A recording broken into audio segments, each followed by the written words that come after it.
I'll show you how to set up custom hours. So if a worker works, let's say, every other Saturday or is planning to take a few days off, that's where this would come in handy. So first we'll go into setup and then set up workers, and then you'll select worker detail and you'll select the worker to schedule hours for. Under the hours tab, you'll go here. So the worker should have some sort of regular hours. That should be the key. You can always use the termination date if they'll only be there a couple months, but that's where that would go. So the worker scheduled hours would be here, and then you could do separate online available hours. What's great about this is you could make their online availability, let's say, starting at 10 a.m. and ending at 4 p.m. so that the first and last appointment of the day are always booked by the front desk. And then maybe you want that to have a little gap for the online bookings. So that's how it would show the online availability. Okay. And then, so just pointing that out there.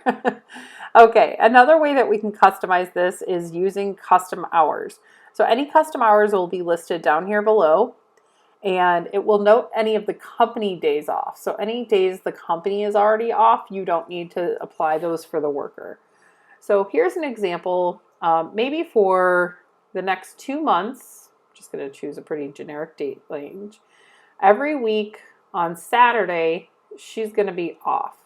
Or maybe every other Saturday, she's going to be off. So I can say, okay, from September 7th to the 31st of October, we're going to every 2 weeks be off on Saturday. So this is the days off setting. There is another option to make her available, but in this instance, that's how we'll note that.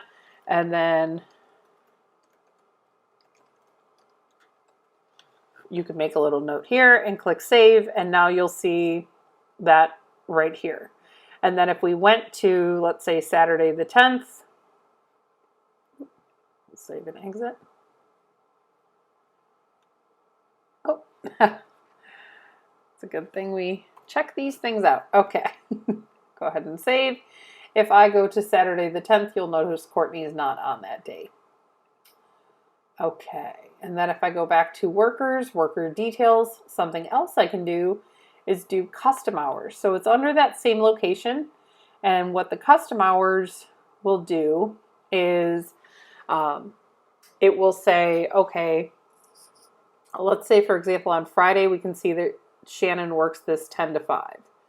Now, if I say she's going to work 11, and the time input is pretty specific, 11 to 3.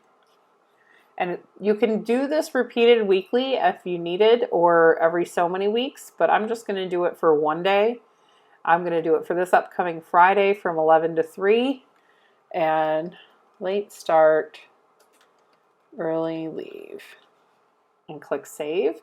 You'll see that noted here under her custom hours. I can edit this if I needed to. You can't edit dates in the past, or I can delete it. And if I want to see past dates, I can click show expired and I can see when she was scheduled off in the past.